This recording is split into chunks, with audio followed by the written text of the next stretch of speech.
Muchas gracias por la invitación. Quiero agradecer a las autoridades esta posibilidad de participar en un tema que, como hemos visto durante el recorrido de la mañana, sumamente interesante y cargado de aportes. Cuando me convocaron para participar de este tema, pensé en hacerlo de esta manera y formulando una inquietud. Digo, que me preguntaba si el tema educación para la salud en realidad se trata de un mito o si efectivamente es una realidad. Entendiendo como mito a esos hechos trascendentes que están generados por esos seres extraordinarios como dioses, semidioses o seres fantásticos que tratan de explicar algún fenómeno o algún hecho. En tanto, la realidad son esos hechos efectivos, presentes, que se explican y se hacen de un modo tal como se expresa en el verbo, es decir, es un fenómeno existente. Y creo que esto merece realmente una consideración, porque el tema de la educación, que es un tema ancestral, tiene que ver con esta función del educador, de guiar, conducir. Quiere decir eso, y esto viene del verbo ducere, que quiere decir expresamente guiar o conducir a la persona, más allá de informar, instruir a la persona, moldear al individuo a través de sus capacidades y sus virtudes. Pero la educación también es un hecho jurídico, es un postulado de nuestra Constitución, es un derecho humano esencial. De igual manera, la salud. La salud que viene históricamente mostrándose a través de la evolución del tiempo en una alta consideración. Ya la mitología de los pueblos muchos años antes de Cristo, 800 años antes de Cristo, los sabinos hablaban de la salud comunitaria. Hablaban de esa relación y de ese vínculo entre la comunidad y el medio. Hablaban de la comunidad y su inmunidad, privilegiando sobre lo individual. La diosa de la salud era la más importante de la comunidad. 400 años después, los samnitas empiezan a la personificación de la dualidad, la vida y la muerte, e incorporan el concepto de la sanatio, cómo resolvían algunas patologías a través de, por ejemplo, los baños termales para la dermatosis. Identifican cómo el accionar sobre las patologías médicas cambian ese recorrido y hablan del arte de curar. Privilegian lo individual sobre la comunidad. Digo esto porque es importante. La salud no se puede definir unívocamente sin tener en cuenta la historia, las pautas culturales y las condiciones sociales de los pueblos. Y si de historia hablamos, claramente identificamos que ambas son una verdadera construcción. Pero fundamentalmente la educación es el proceso de construcción continua de conocimientos y de actitudes, donde se forma el saber ser, el saber hacer, el saber convivir. Esto claramente tiene en nuestro país también su antecedente histórico.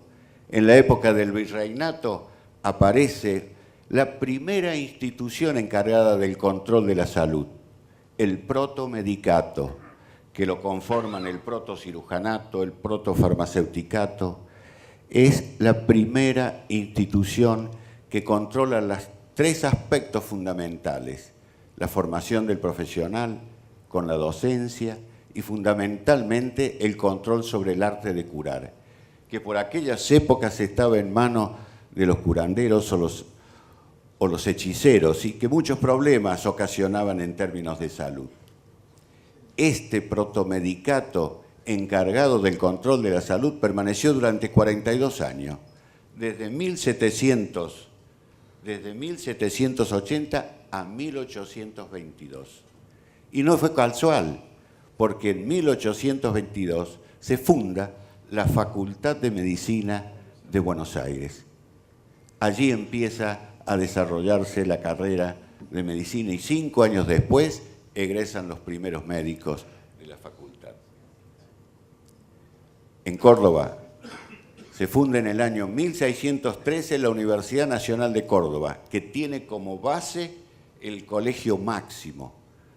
Ese Colegio Máximo fundado por los jesuitas fue la base para la fundación de la universidad. El transcurso de los años y la evolución de los tiempos hizo que pasáramos de aldea a que ese Colegio Máximo se transformara en el año 1613 en la Universidad de Córdoba.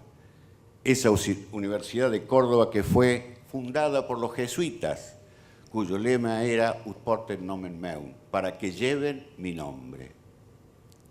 Una de las primeras universidades de América y durante más de 200 años la única del país. Comenzó dictando las carreras de teología, de derecho y de filosofía. Muchos años después, mucho tiempo después, en la Universidad Nacional de Córdoba se crea la Facultad de Ciencias Médicas, exactamente 264 años después.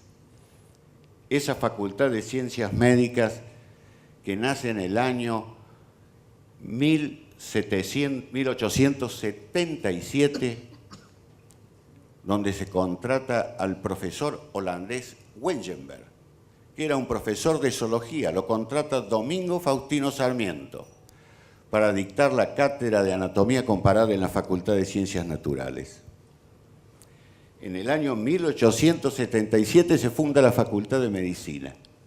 Y en el año 1878, un año después, el 11 de marzo, comienza la carrera de medicina con 42 alumnos. Hoy, la Facultad de Medicina de la Universidad Nacional de Córdoba tiene 15.000 alumnos, de los cuales 5.000 corresponden a la carrera de medicina.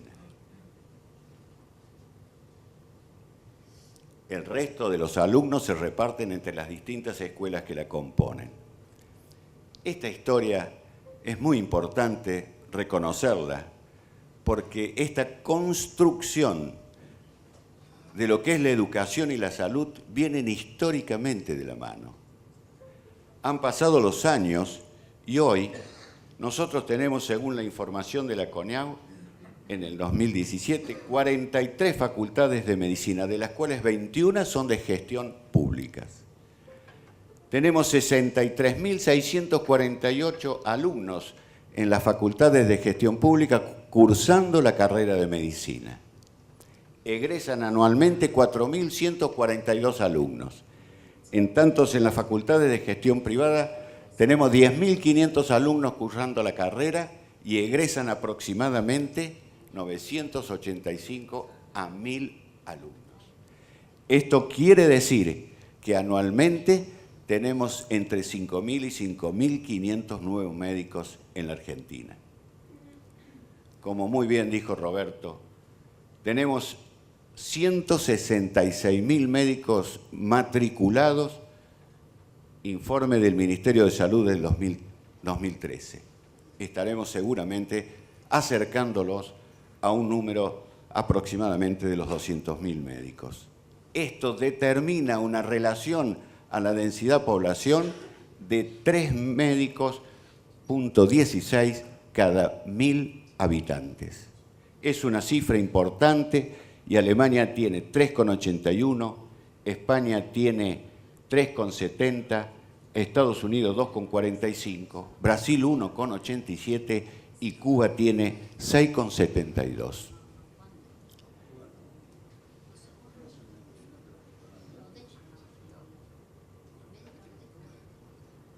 En Córdoba, en nuestra provincia, tenemos aproximadamente 20.000 médicos matriculados, lo que determina una relación de 5,16 de promedio cada 1.000 habitantes, pero con una concentración en la capital de 9,43 cada 1.000 habitantes. Y en las principales ciudades de Córdoba tenemos aproximadamente 4 cada 1.000 habitantes, pero muy cerca, y a pocos kilómetros en el norte de Córdoba, esa relación disminuye de 0,5 a 1,8. El crecimiento de la matrícula profesional en los años 2004 a 2014 fue del 61%. El crecimiento de la población es del 7,5%. ¿Llegará algún momento en que vamos a ser todos médicos?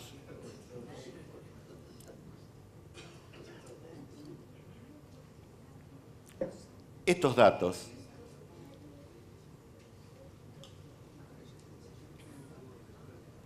tengo un problema con la tecnología. Es importante, si conocemos el número de médicos, ¿qué pasa con nuestros egresados? Estos son los datos de este año de la provincia de Córdoba. Tenemos un sistema único de residencias, un trabajo que lleva adelante el Ministerio de Salud de la provincia de Córdoba, con la participación de las universidades, la Municipalidad de Córdoba y las instituciones privadas de salud. Allí se generó para cada uno de los egresados, que son aproximadamente 780, un cargo para las residencias médicas. Las privadas fueron las que más cargos pudieron ofrecer, 404 becas, lo que representa el 51%. Rindieron este año 783, pero se adjudicaron 487 becas, el 62%. Es decir, que casi el 40% de los egresados no ingresaron a un sistema de formación, no ingresaron a ese sistema tutorial para alguna de las especialidades. Esto es un verdadero problema y se está estudiando la manera de cómo resolver esta problemática, porque realmente es un problema de salud. Estos son datos estadísticos y merecen un análisis. Yo quiero decir que es importante analizar los actores de la realidad. Y recién dijeron la moneda tiene dos caras. Para mí tiene tres caras. El frente, el dorso y tiene el borde, que no es menos importante por ser más delgado. Es la sociedad que conforma esta verdadera unidad que para mí es fundamental. Las tres caras de la moneda. Porque estas tres caras de las monedas se potencian y la verdad que permiten el desarrollo humano pleno. Cuando elegí las tres caras de la moneda no fueron al azar. Interpreto claramente que la salud es un verdadero tesoro, pero la educación, y alguien lo mencionó esta mañana, es el factotum de la libertad. Es lo que hace y lo que todo lo puede hacer. Es el poder transformador. Pero la sociedad es quien unifica estas dos construcciones. La verdad que las engarza y conforma una verdadera unidad indisoluble. Y lo hace para mí en tres direcciones que son fundamentales. Estas tres direcciones que no es un concepto nuevo, que tiene que ver con lo individual. No pasa, ahora sí. Digo, que tiene que ver con lo individual, lo social y que tiene un sentido de pertenencia. Conforman una unidad que para mí esta es la dirección como verdaderos eslabones de una cadena. La salud y la educación. Cualquier intervención sobre esta estructura, salud y educación, que no considere a la sociedad seguramente no va a tener éxito. Porque lo hace y se expresa en los tres sentidos fundamentales: lo individual, lo social y tiene un sentido de trascendencia. ¿Por qué? Porque el dilema es la salud, que lo resuelve la educación, porque tiene el poder transformador del individuo, favorece el desarrollo pleno de la persona y debe hacerlo en ese sentido con un criterio social, desde una perspectiva dinámica de cambios, como bien se dijo en el transcurso de la mañana. La sociedad cambia rápidamente, influyen muchísimos factores. Por eso es necesario preparar a las sociedades para que puedan advertir los cambios que se suceden en el ambiente social. De allí el sentido trascendente, no es místico, sino que tiene que ver con esa perspectiva dinámica de la sociedad.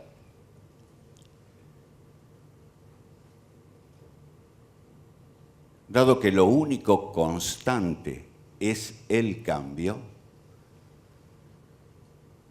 y que no siempre las políticas sanitarias acompañan a esos cambios que ocurren en la sociedad. Como decimos, cambian rápidamente. Hoy hay una mayor longevidad, los estilos de vida, los determinantes sociales, la economía, la tecnología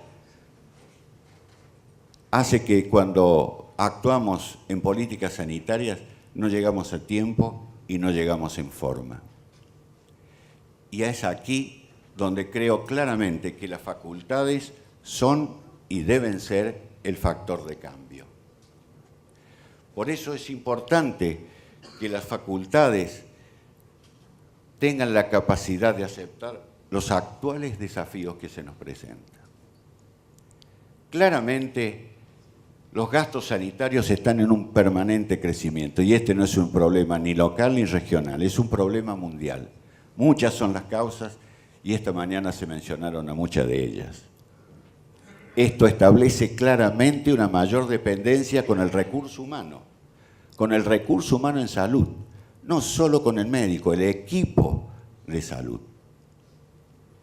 La sociedad cada día nos demanda más salud, mejor dicho, nos demanda más tratamiento para distintas problemáticas que tienen que ver con la enfermedad.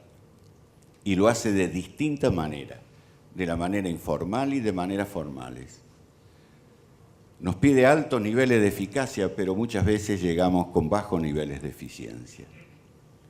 Esto nos plantea distintos interrogantes.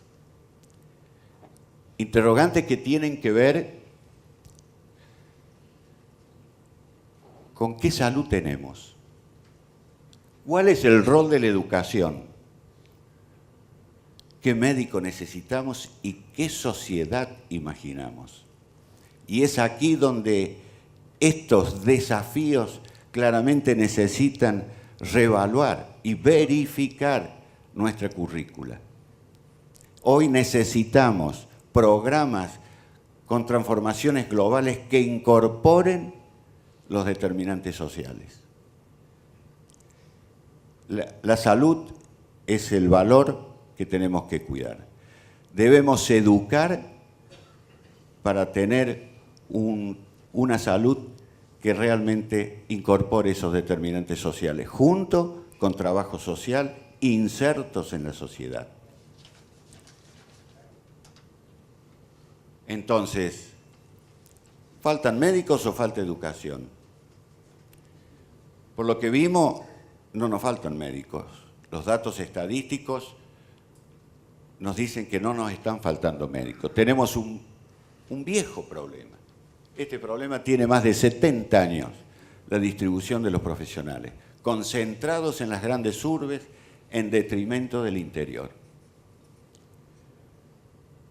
¿Qué educación tenemos? ¿Seguimos hablando de reforzar las estrategias de la atención primaria de la salud? Porque si no caemos en el mito.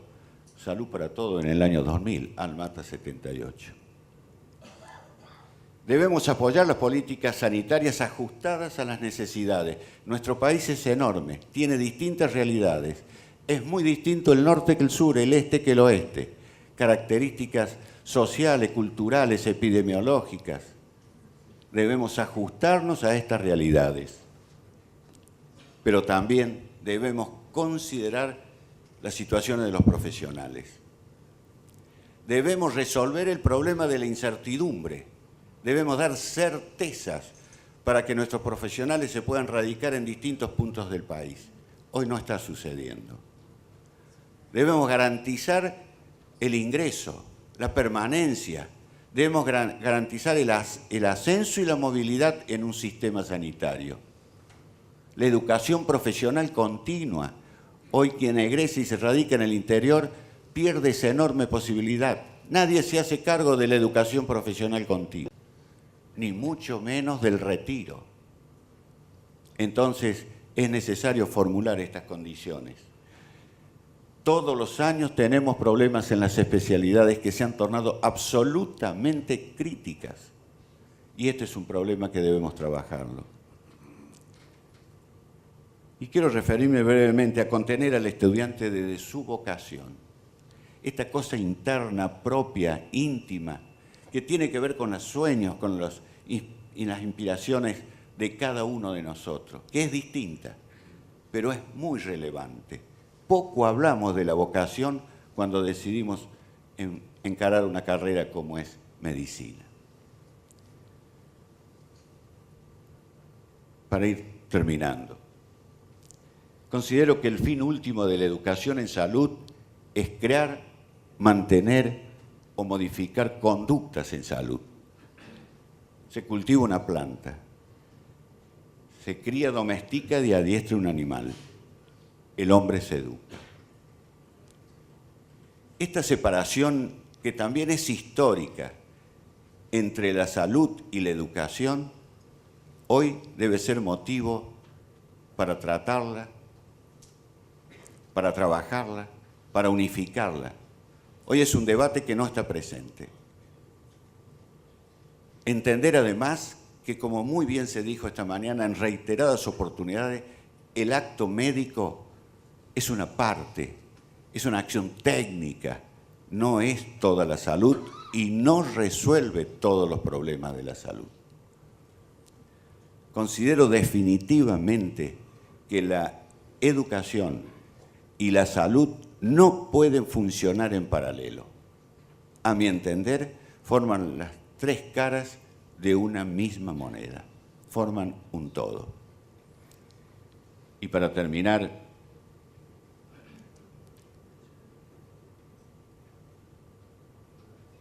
quiero poner las imágenes de dos maestros. Todos somos educadores.